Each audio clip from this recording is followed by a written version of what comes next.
Hi welcome to Rocky worker. ఈరోజు important thing ఏంటంటే వేరే ఫారిన్ కంట్రీస్ వెళ్ళేటప్పుడు నాట్ అదర్ దెన్ ఇండియా, ఆ ఫారిన్ కంట్రీలో మనం టూర్ చేయడానికి వెళ్ళినప్పుడు కానీ ఏదైనా వర్క్ పర్పస్ కానీ లేకపోతే ఇంకేదైనా వర్క్ మీద అక్కడికి వెళ్ళేటప్పుడు ఆ కంట్రీలో కన్సర్న్ కంట్రీలో మనం ఏమైనా ఎక్స్పెన్సెస్ ఖర్చులు పెట్టుకోవాలి, ఎక్కడి నుంచి ఎక్కడికైనా వెళ్ళాలి లేదా ఇంకేదైనా షాపింగ్ చేయాలి అనుకున్నప్పుడు అక్కడి కరెన్సీ కోసం మనం ముందుగా ఇండియాలోనే కొంత ఎక్స్చేంజ్ చేసుకుంటాం. ఎక్స్చేంజ్ చేసుకుని తీసుకెళ్తాం. That is the traditional method. So నేనేంటంటానంటే మన ఇండియాలో ఎక్స్చేంజ్ చేసుకున్నా లేకపోతే మన Indian bank debit card, international debit card, ATM card ఉంటుంది కదా, దాన్ని ఇంటర్నేషనల్ యూసేజ్ యాప్ లోని ఆన్ లో పెట్టుకుని అక్కడికి వెళ్ళి డ్రా చేసి చేసుకున్నా కూడా విపరీతమైన ఛార్జెస్ పడతాయి. అదే ఫారెన్ ఎక్స్చేంజ్ చేసుకోవాలనుకుంటే దానికి బోల్డంత టైం టేకింగ్, ఎక్స్చేంజ్ రేట్స్ కూడా అప్లికేబుల్ అవుతాయి. సో ఈ బాధలు ఏవి లేకుండా సపోజ్ మీరు మన కంట్రీ నుంచి బ్యాంకాక్, థాయిలాండ్ వెళ్ళారనుకోండి, లేదా మన కంట్రీ నుంచి యునైటెడ్ స్టేట్స్ ఆఫ్ అమెరికా వెళ్ళారనుకోండి, లేదా శ్రీలంక వెళ్ళారనుకోండి, వియత్నాం, తైవాన్, నేపాల్ లేదా ఏదైనా కంట్రీ కావచ్చు, మాల్దీవ్స్, మారిషస్. సపోజ్ ఆ కంట్రీ వెళ్ళేటప్పుడు హ్యాండ్ఫుల్ గా ఎక్స్పెన్స్ చేయడానికి కరెన్సీ కావాలి. ఫర్ ఎగ్జాంపుల్ మన డిటిఎం డెబిట్ కార్డు ఉందనుకోండి, మనం ఇండియా కన్యాకుమారి నుంచి కాశ్మీర్ దాకా, ఇటు ఈస్ట్ మణిపూర్ నుంచి గుజరాత్ దాకా ఎటు వెళ్ళినా కూడా మన కరెన్సీస్ వెళ్తే హ్యాపీగా టెన్షన్ లెస్ గా ఫ్రీగా ట్రావెల్ చేయగలం. రిక్షావో, ఆటోవో, కారో, ట్రైనో, బస్సు పట్టుకొని మనం ఈజీగా ఇంటికి తిరిగి వచ్చేవచ్చు. ఎందుకంటే మన దగ్గర ఇండియన్ కరెన్సీ ఉంటది, ఎంత ధైర్యంగా ఎంత కాన్ఫిడెన్స్ గా వెళ్తామో. అలాగా వేరే ఏ కంట్రీ అయినా ఇబ్బందులు లేకుండా ఎక్కడికైనా ట్రావెల్ చేయడానికి వీలుగా ఒక కార్డు ఉంది. ఆ కార్డు పేరే నియో కార్డ్. ఈ నియో కార్డ్ అన్నదాన్ని మనం మన బ్యాంక్ అకౌంట్ కి టైఅప్ చేసుకొని మనం దాని ద్వారా, ఆ కార్డు ద్వారా, సపోజ్ మీరు ఇప్పుడు ఇక్కడ నుంచి బ్యాంకాక్ వెళ్ళారనుకోండి, అక్కడికి వెళ్ళిన తర్వాత అక్కడ మీరు ఎన్ని ట్రాన్సాక్షన్స్ చేసినా, అంటే లిమిటెడ్ 5 ట్రాన్సాక్షన్స్ ఉంటాయి, 5 ఏటీఎం విత్డ్రాల్స్ చేసినంత వరకు ఫ్రీ. ఆ కార్డుతో మీరు ఎంత షాపింగ్ చేస్తే అంత బెనిఫిట్స్, కాయిన్స్ యాడ్ అవుతాయి. ఆ కార్డుని ఏ బ్యాంకులోనో ఏ ఏటీఎంలోనో ఆ కంట్రీలో వాడితే అక్కడ మీరు ఇన్సర్ట్ చేసి క్యాష్ విత్డ్రా చేస్తే ఆ కంట్రీ కరెన్సీ మీకు వస్తుంది చేతికి. అర్థమైందా? సపోజ్ మీరు ఇక్కడి నుంచి ఆఫ్రికా వెళ్తే ఆఫ్రికాలో ఏదైనా ఏటీఎంలో పెట్టి తీసినా మీకు అక్కడ కరెన్సీ నుంచి డబ్బులు వస్తాయి. జపాన్ వెళ్తే జపాన్ టోక్యోలో మీరు అక్కడ ఏటీఎం యూజ్ చేస్తే అక్కడ ఎన్ లో కరెన్సీ వస్తుంది. అలాగే మీరు శ్రీలంక వెళ్తే అక్కడ శ్రీలంకన్ కరెన్సీ వస్తుంది. సింగపూర్ వెళ్తే సింగపూర్ డాలర్స్ లో కరెన్సీ వస్తుంది. అయితే మీరు గుర్తుపెట్టుకోవాల్సింది ఏంటంటే మనం ఎంతైతే డబ్బులు విత్డ్రాల్ చేస్తామో ఆ అమౌంట్ కి మన ఇండియన్ కరెన్సీ రేట్ కి ఈక్వల్ చేసుకుని మీకు మన బ్యాంక్ అకౌంట్, ఈ లోకల్ బ్యాంక్ అకౌంట్, అది ఇండియన్ బ్యాంక్ అకౌంట్ లో అమౌంట్ డిడక్ట్ అవుతుంది. ఒక సింపుల్ ఎగ్జాంపుల్ చెప్తాను చూడండి. ఒక $80 ₹85 సమానం. అంచనాగా చెప్తున్నాను, మారచ్చు తగ్గచ్చు. ఒక $80 ₹85 ఇండియన్ రూపీస్ తో సమానం. మీరు అమెరికా చూడడానికి వెళ్ళి లేదా అక్కడ ఏదైనా పని మీద వెళ్ళి ఏదైనా చేసినప్పుడు అక్కడ అమెరికాలో మీరు సపోజ్ ఒక $10 విత్డ్రా చేశారు. ఈ నియో కార్డు ఇన్సర్ట్ చేసి అక్కడ ఏదైనా ఏటీఎం లో పెట్టి విత్డ్రాల్ చేశాక మీ చేతికి $10 వస్తాయి. కానీ ఇక్కడ మీ ఇండియన్ బ్యాంక్ అకౌంట్ లోని 85 రూపీస్ అంచనా వేస్తే మీకెంత?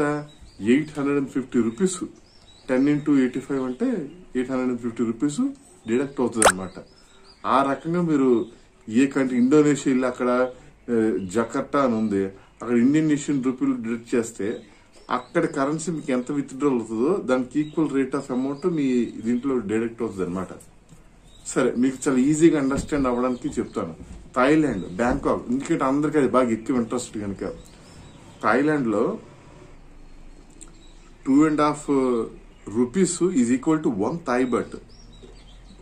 ఈజీగా అనుకోండి, $3 Indian rupees is equal to 1 Thai baht అనమాట. సో మీరు థాయిలాండ్ వెళ్ళి అక్కడ మీరు ఒక 500, 1000, 2000 Thai bahts, ₹1000 Thai bahts withdrawal చేశారనుకోండి, మీ అకౌంట్ నుంచి 2500 డిడక్ట్ అయిపోతాయి. ఆ రకంగా బ్యారేజ్ చేసుకుని మీకు ఎప్పటికప్పుడు లైవ్ నియో యాప్ ఉంటుంది. కార్డు పోతే లాక్ చేయడానికి కానీ లేకపోతే ఇంకే ఇన్ఫర్మేషన్ ఇవ్వాలంటే సరే ఉంటుంది. సో నేను ఏంటంటున్నానంటే ఈ కార్డు ఉంటే మీరు ఎయిర్పోర్ట్ లో నుంచి ఫ్లై అయ్యి ఏ కంట్రీ వెళ్ళిపోయినా ఆ కంట్రీ కరెన్సీ వస్తుంది. మీరు ఇంకెటువంటి ఆన్లైన్ అడుక్కొని ఫాలోఅప్ చేసుకుని ఛార్జెస్ కాలిక్యులేట్ చేసుకోవాల్సిన ఇబ్బంది లేదు. ఇండియాలోనే అకౌంట్ లో మీరు లోడెడ్ మనీ లోడ్ చేసుకుంటారు, లేదా బై ఫోన్ మీ వాళ్ళకి ఎవరికైనా రిలేటివ్స్ చెప్పు, లేకపోతే మీరు ఆన్లైన్ లోనో మీ కన్సల్ట్ ఏదైతే లోకల్ బ్యాంక్ అకౌంట్ ఉంటుందో దాన్ని లోడ్ చేసుకుని ఫుల్ గా దాన్ని దీనికి టైప్ చేసి చక్కగా వెళ్ళిపోవడం. ఇంకా ఏ కంట్రీ వెళ్తే అలాగే 130+ కంట్రీస్ లో, ఆ కంట్రీస్ లో ఎక్కడికి మీరు టూర్ చేయడానికి ట్రావెల్ చేయడానికి ఎంజాయ్ చేయడానికి వెళ్ళినా హ్యాపీగా పాకెట్ నుంచి పర్సుల నుంచి వ్యాలెట్ నుంచి తీసి ఆ కార్డు అక్కడ ఏటీఎం ఏది మీకు కంటికి కనిపిస్తే ఆ ఏటీఎం లో మీరు పెడితే మీకు ఎంత అమౌంట్ కావాలో ఆ అమౌంట్ ఆ కంట్రీ కరెన్సీ నుంచి విత్డ్రాల్ అవుతుంది. మీ ఇండియన్ రూపీస్ బ్యాంక్ అకౌంట్ నుంచి దానికి ఈక్వల్ ఎక్స్చేంజ్ రేట్ ప్రకారంగా డిడక్ట్ అవుతుంది. సో ఇంకా టెన్షన్ లెస్ అనమాట. మీరు ఇప్పుడు ఇక్కడ ఇండియాలోంచి ఏ ఫ్లైట్ మీకు కంటికి కనిపించిందో కళ్ళు మూసుకొని చెయ్యట్టుకుని ఏ కంట్రీ అంటే ఆ కంట్రీ వెళ్ళిపోండి. ఆ కంట్రీలో దిగిన దగ్గర నుంచి మీ చేతి ఖర్చులకి ఎంత కావాలంతా ఏటీఎం ద్వారా విత్డ్రాల్ చేసుకోవచ్చు. Charges 0 up to 5 ATM withdrawals. ఇది కాకుండా మన కంట్రీలోనే మన బ్యాంక్ అకౌంట్ లోనే ఫారెక్స్ కార్డ్స్ ఉన్నాయి కదా అంటే ఉన్నాయి, అయ్యే మంచివే, అయ్యే యాక్సెస్ అవుతాయి. కాకపోతే వాటి ఛార్జెస్ మామూలుగా ఉండవు. అంటే ఇప్పుడు మనకి 4,000 5,000 సేవ్ అయినా హ్యాపీయే కదా. సో మళ్ళీ దానికి వర్క్ కూడా పెద్దగా చెయ్యాలి, వాటికి అన్ని ఇన్ఫర్మేషన్ అది ఇవ్వాలి, వర్క్ ఉంది చిన్నది. బట్ ఇది అలా కాదు, ఒకసారి తీసుకుంటాం కార్డు హ్యాపీగా యూజ్ చేసుకుంటాం. సో అది మీరు ఆలోచించుకుని మీకు ఒకవేళ ఈ కార్డు కావాలనుకుంటే మీరు కూడా తీసుకోవచ్చు. దీని వివరాలు అన్ని సంబంధించి ఇన్ఫర్మేషన్ డిస్క్రిప్షన్ లింక్ ఇచ్చాను. మీకు ఈ కార్డు కావాలి అనుకుంటే మీరు యూజ్ చేసుకోవచ్చు. ఈ కార్డు ఇదిగోండి ఇలా ఉంటుంది. కార్డు ఇది ఇలా వస్తుంది అనమాట, ఇలాగా ఓకేనా, ఇలా వస్తుంది కార్డు. ఇది డిసిబి బ్యాంక్ ద్వారా వస్తుంది. డిసిబి బ్యాంక్ ద్వారా వస్తుంది. మీకు బ్లూ డార్ట్ కొరియర్ ద్వారా ఇంటికి చేరుతుంది డైరెక్ట్ గా, బ్లూ డార్ట్ కొరియర్ ద్వారా. సో ఇంకెక్కడైనా మీరు జస్ట్ లైక్ మన ఇండియాలో ఎలాగైతే మీరు ఏటీఎం ధైర్యంగా పట్టుకుని ఎక్కడికైనా వెళ్ళాల్సిన డబ్బులు ఉంటే చాలు అన్నట్టుగా ఈ కార్డు మీ దగ్గర ఉంటే మీరు ఏ కంట్రీ ఎటు నుంచి ఎట్టైనా వెళ్ళిపోండి. ఇక్కడి నుంచి ఈ కంట్రీ, అక్కడి నుంచి అలాగే యూరోప్, ఆస్ట్రేలియా, కెనడా ఎట్టైనా వెళ్ళిపోండి. ఆ కంట్రీలో ఈ కార్డు ద్వారా మీరు అమౌంట్ విత్డ్రాల్ చేసుకుని ధైర్యంగా ఎక్స్పెన్స్ చేసుకోవచ్చు, ఖర్చు చేసుకోవచ్చు. హ్యాపీగా మళ్ళీ ఇంటికి తిరిగి ఏదో ఒక రకంగా ఎయిర్పోర్ట్ లో టికెట్ కొనుక్కొని ఏదో మళ్ళీ ఇంటికి తిరిగి సేఫ్ గా వచ్చి అంత హ్యాపీ అనమాట ఈ కార్డు. సో మీకు కావాలి అనుకుంటే మీ ఇష్టం. దీనికి సంబంధించి లింక్ డిస్క్రిప్షన్ లో ఇచ్చాను, మీరు ఆర్డర్ చేసుకోవచ్చు. సో ఇదే కాకుండా టూరిజం మీదకి సంబంధించి మన దేశంలోనే అతి మూల రాష్ట్రాల్లో అడవిల్లో ఉన్న పవిత్రమైన స్థలాలు, బాగా పేరొందిన పర్యాటకంగా ఉన్న స్థలాలు నేను వీడియోలు చేశాను. తెలుగులో చాలా మంది ఇంకా ఆ ప్లేసెస్ వరకు రాలేదు. అందరూ రొటీన్ గా అన్ని రొటీన్ అంటే టాప్ టూరిస్ట్ ప్లేస్లకు వెళ్ళారు. కానీ ఈ చాలా కొంచెం డెప్త్ ఒకసారి ఛానల్ నాది రివ్యూ చేసి చూడండి. మీకు అందులో ఏదైనా ఇంట్రెస్టింగ్ గా చరిత్రాత్మకంగా ఆధ్యాత్మికంగా నచ్చితే గనక మీరు చూసి మరి ఈ వీడియోలో మీకు ఏదైనా ఇన్ఫర్మేషన్ నచ్చినట్టు అనిపిస్తే మరి ఏం చేయాలో మీకు తెలుసు. కొద్దిగా సబ్స్క్రైబ్ చేసి లైక్ చేస్తే మిగిలిన ఎందరో యూట్యూబర్ని సపోర్ట్ చేస్తున్నట్టుగా నన్ను కూడా చేస్తారని నేను అనుకుంటున్నాను. Thank you very much.